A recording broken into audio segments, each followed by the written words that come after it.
Welcome to Education Today. Our program deals with one of the most important and controversial topics of our time, education, a multi-billion-dollar enterprise that touches the lives of every citizen every day. For over 15 years, we've talked with educators, students, and others with a stake in education in an effort to explore the latest trends and issues in the world of education, as well as to monitor the ever-changing educational landscape. I'm your host, Dan Angelo, and today my guest is Mr. David Pinter, who's the principal of Fort Caroline Elementary School in Jacksonville, Florida. Dave, welcome to the program. Good morning. Oh, good afternoon. Good to see you, Dan. Good to talk to you. Thank you. Likewise. Now, we're here because Dave has had some amazing success applying the principles of a book. The book is called The Radical Leap and was written by Steve Farber. So I'm going to start, Dave, by asking you to explain what this book is, what it's all about, and then we can get into how you encountered it and how you applied it.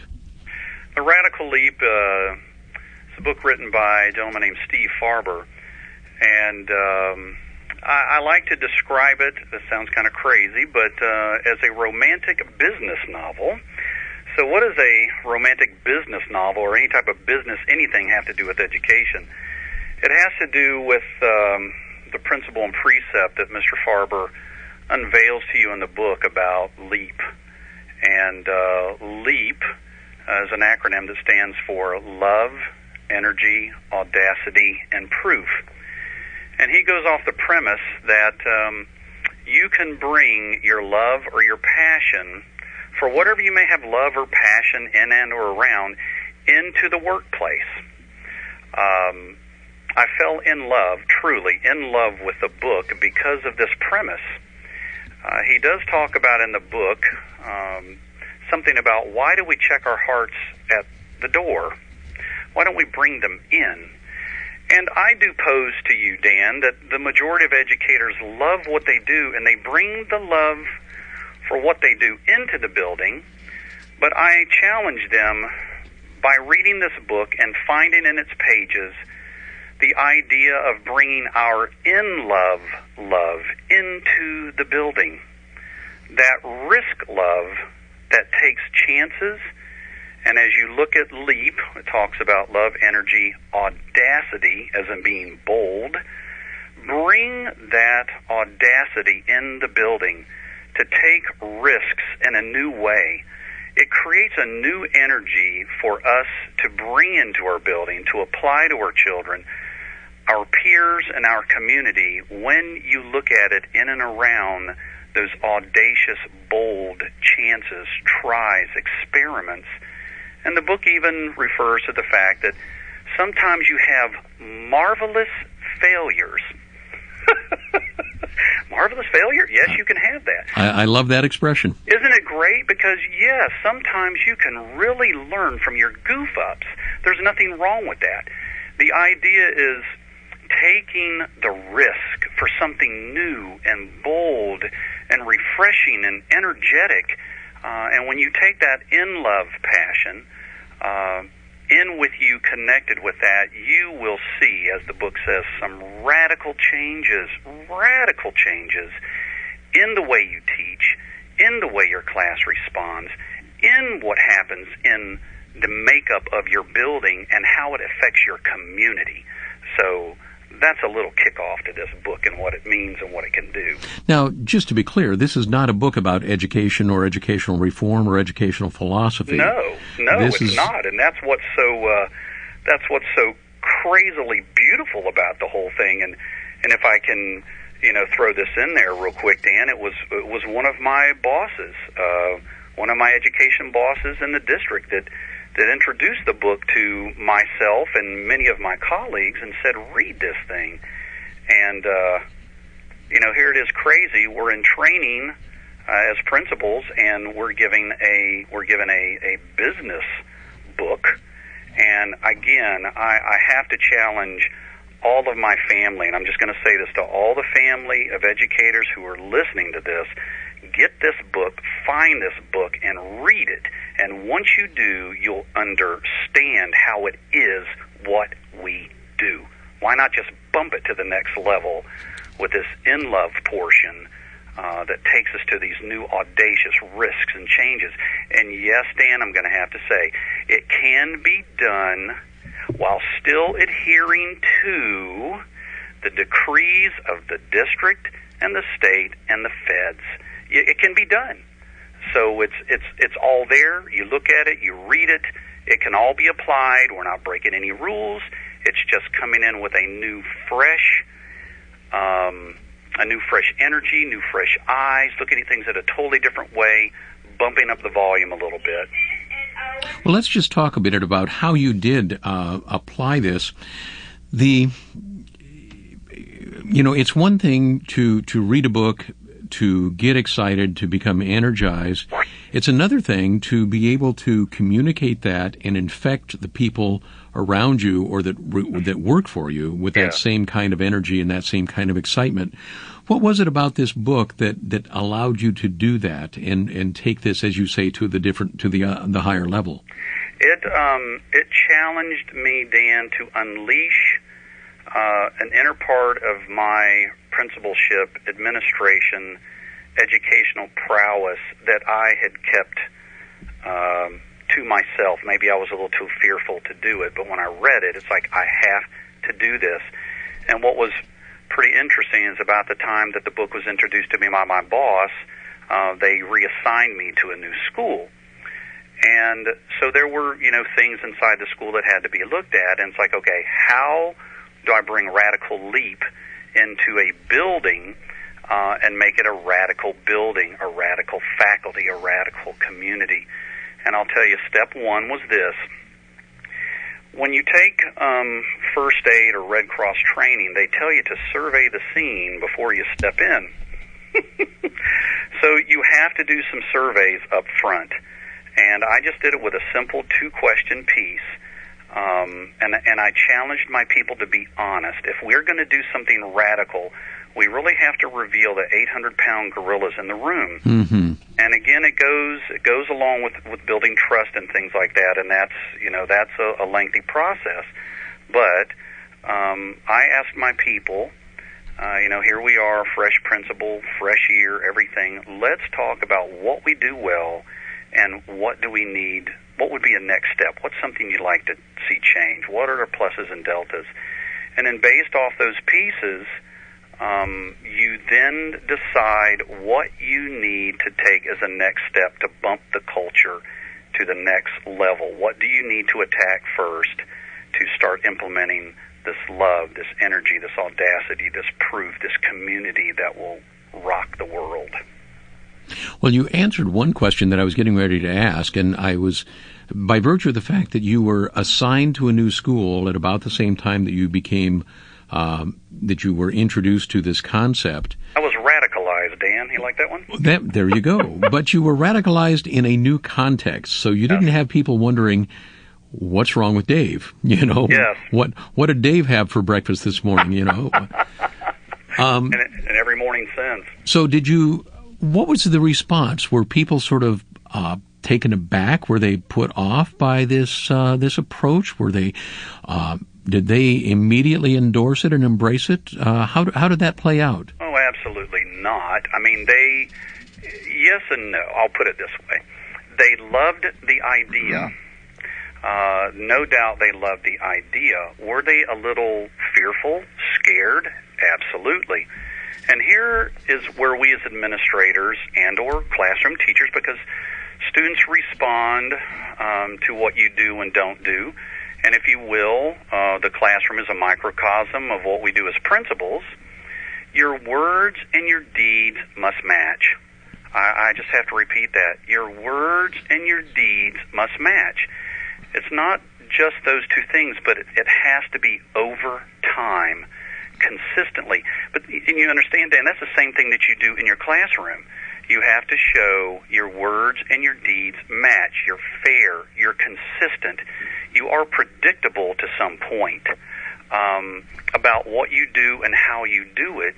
And of course, that takes a matter of time. And I was at that school about 6 years. For about the first year and a half, it was this piece of Is this for real? Is this for real? Is this for real? And as we took, I do want my colleagues to understand, you break up that year and a half into pieces. You have to find small victories along the way. Sometimes there's 1 month, 2 month, 3 month piece that you throw out that maybe it's connected to data or things that you're doing in your shared governance, whatever it is, to show, yes, you are going to be fair, consistent, your words and your deeds match, and little by little, incrementally, I don't want to say reel them in, because that's like you're trying to hook them in a certain way. In some ways you are, but that they see the change is real, and that they can see the repercussions of it amongst the children, their peers, and their community. So, you have to have a long-term vision, but you have to break it up into attainable, accessible, visible chunks for your people. Now, part of what is, in my experience with starting over and creating new situations, is the issue of sustainable energy.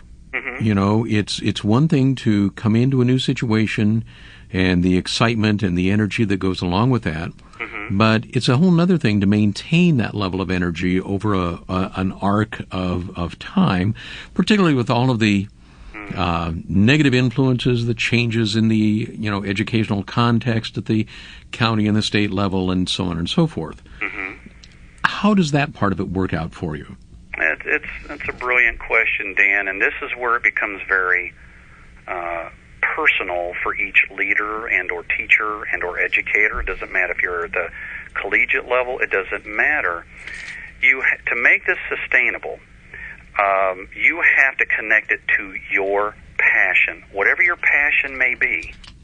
And it's important that each of us find our passion. Again, whether we are the classroom teacher, the administrator, the collegial professor, it doesn't matter. You have to connect this whole idea of Radical Leap and what it stands for, love, energy, audacity, and proof. For it to be sustained, you have to connect it to your passion. And I'll tell you what it is for me and how it's been sustained now for, I think, my 7th or 8th year, and I can't get enough. I just want to keep going. I want to keep moving this to the next level, and I am very, if I may say, blessed, proud, happy. We did very well. We were very successful at that particular school, and now they've moved me to another school and basically asked me to, in some ways, replicate the whole culture. And I've been able to keep that energy going, Dan, by connecting it to my passion. I'm being redundant, but my passion is family. When I think of family, I think of the focus and the center of what I do. Everything that I do in my life is for the benefit, the growth, the edification, sometimes the admonishment of my family to grow it and move it to a new level. So I just took the passion for my family, and I have a beautiful, I get choked up, I have a beautiful wife and 3 gorgeous daughters. I'm very blessed. I take that passion and I brought it into my building. And that is where, again, and I don't apologize for this, Dan, but you understand where my passion comes from. And so then if you, my educational family out there that's listening to this, if you will connect this ideal to that passion that burns deep inside of you and bring it into your building, you will find kind of like the, I don't know if I should say the Energizer Bunny, but you don't run out. You don't run out. It keeps renewing itself. You want to do more. You want to go further. So everything that I do inside of my building is based around that personal passion of family for me. I relate it to my own. I relate the children in my school as my own flesh and blood, Dan. When I look at my teachers, I look at them as my family members. When I look at the community, I look at the neighborhood that I live in. And so I make all those connections over to what I do within my building. That, for me, has made it so sustainable. It drives what I do. It's very relatable to every person because every child has a family in my school. Every teacher teacher has a family, everybody in my community has a family, and when you make those connections, it's very relatable. You can make a great vision out of it, that people can grasp it and help you move the work, and that's another important part that we'll probably talk about. If you just happen to join us, you're listening to Education Today. My name is Dan Angelo, and with me today is our guest, Mr. David Pinter, who's the principal of Fort Caroline Elementary School in Jacksonville, Florida. And we're talking about a book that has influenced Dave's work at Fort Caroline. The book is called The Radical Leap by Steve Farber, and how he became energized and applied the principles of this book to his role as an elementary school principal. Now, Dave, one of the things that I am always curious about is what. Okay, let me start that sentence over. I had a little trouble getting that out. To what degree do you become, and I don't want to use the word evangelist, but I can't think of a better one. This philosophy, the LEAP philosophy, is one that has changed your professional life and apparently to a degree your personal life. What keeps you from becoming the next best thing that comes down the pike and getting you just excited? What is there about this that seems to work for you in a way that other things have not and perhaps will not? Well, it's tried and true, and I think the connection that will help it be so relatable, and I'll be honest with you, irreplaceable, in my opinion, is one of the analogies that Steve Farber, the author of the book, uses in the book when he talks about how to understand LEAP. Again, when you can make everything relatable, people can buy into it because they can empathize with it. There's a difference between sympathy and empathy. And when you can empathize with something, it just connects with you in a different way. And this analogy, I think, connects with every being on the face of the planet. The way that the author connects this is there's several, but he talks about, think about your sweetheart, whoever it may be, and at some point or another, each of us have had a sweetheart somehow that really touched us. When you think about the love you have for that person, and the love that you have then creates this energy, you get all giggly and goofy and whatever the case may be, it then creates that audacity, that ability to do some pretty crazy things, and I think if we all think about things that we did while we were courting or whatever, our significant other or that special person in your life, either past, present, or future, oh man, you do some crazy things. And then in and out of itself, it proves your love, your connection, your commitment to that person or that cause, whatever it may be. That is why, Dan, I think for me it's irreplaceable, and it's connecting to anybody and everybody. And if you do have a significant relationship somewhere, you're always working to make it stronger and better. And so it so connects to what we do in education. Yes, I have read some other fantastic, great books by Fullen, DeFore, and man, they just accentuate what you do. But to me, they connect to this whole principle of LEAP. If you will, LEAP for me is the actual implementation piece that helps me take, say, Fullen or DeFore or Bandura, any of the educational greats, and to take that and apply it, connect it in some way, and move it out into the building so they understand it, they can relate to it, and then the teachers apply it. But we also work this with the children, too. So it's not just for the teachers. You can connect this with the children and with the community. Now, we've talked a lot about the first three letters of the acronym LEAP. We've talked a lot about love, energy, and audacity. Mm-hmm. The one we haven't really focused on very much is the word proof. Yes. Tell me how, in the context of being a principal of an elementary school, that part of the acronym comes into play. What is the proof of the work in this context? The proof is in the scores of the evaluative measures that we must use, whether diagnostic, summative, formative. That's where it proves itself. It materializes yourself. And if I may, just use the examples of how I did this, and it'll connect to things that I said earlier. When I brought Radical Leap into the building, I talked about how I did a quick survey. What do we do well? What are our pluses? What are our deltas?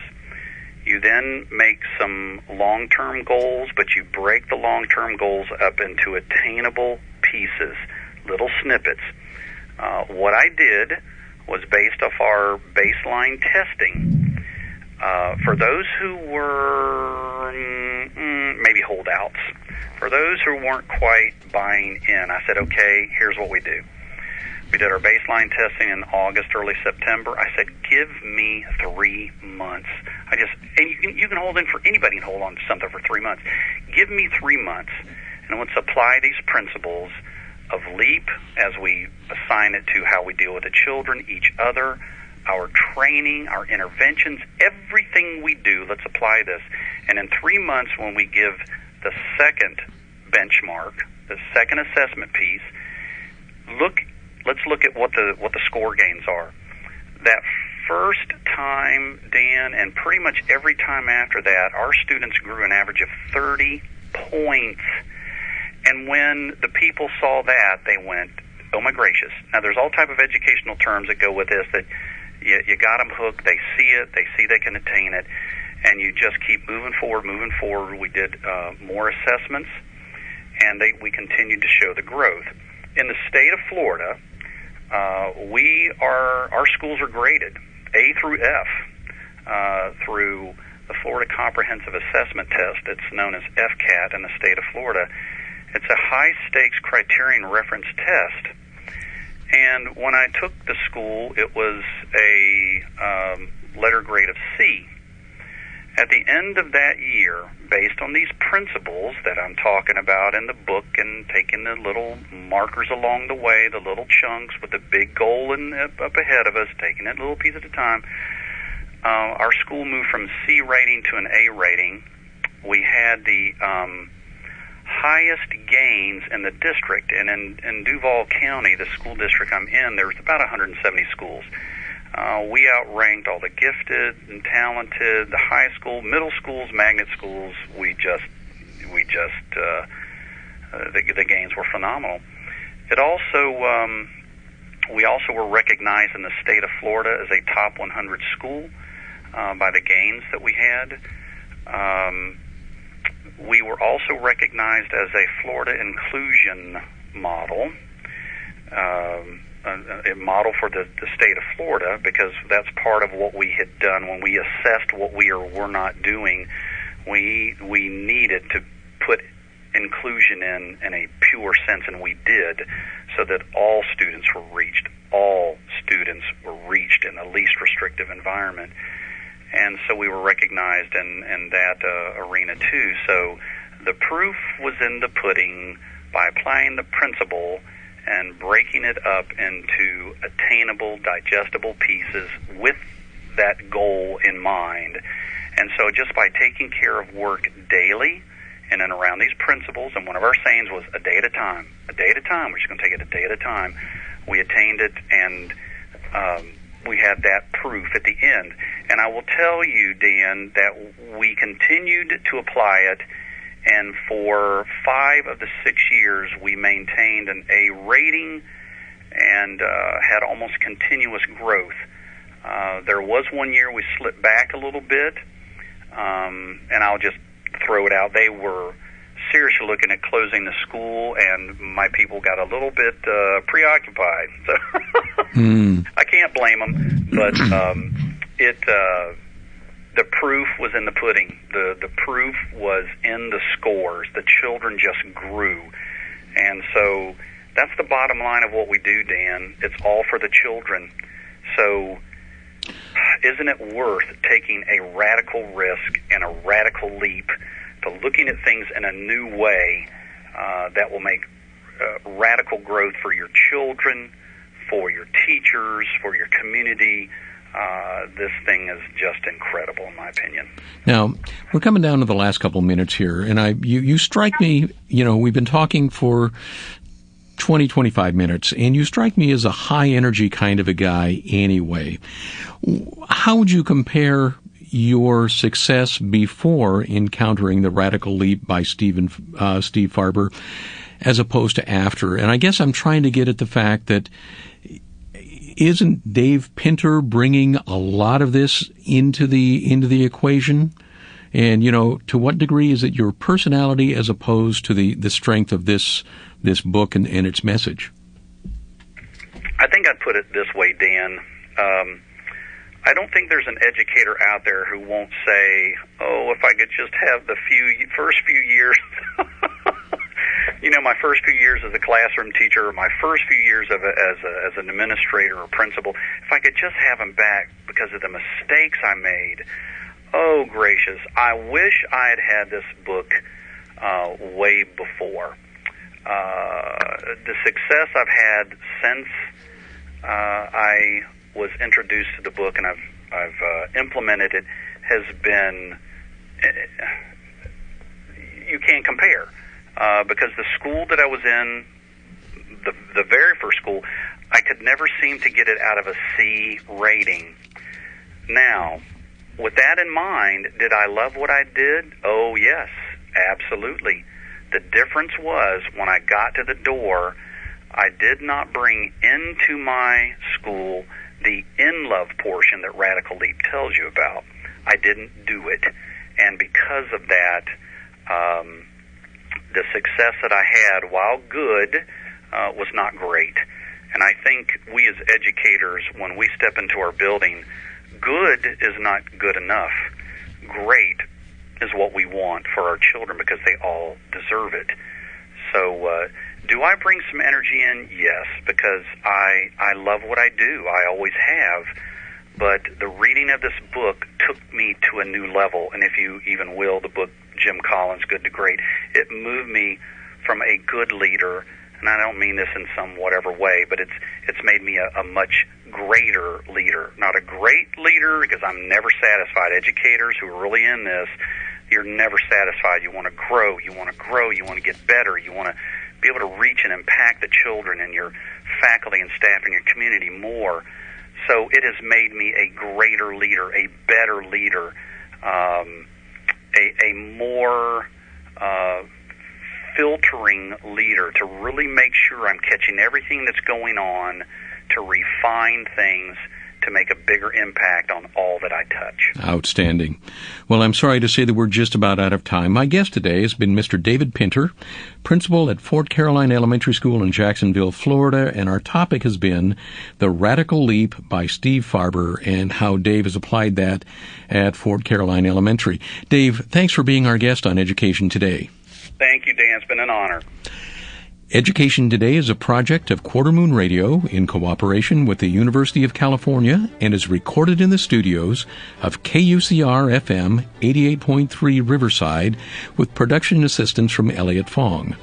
Opinions expressed on this show belong solely to those who express them. To give us feedback or to ask questions, visit our website at quartermoonradio.net.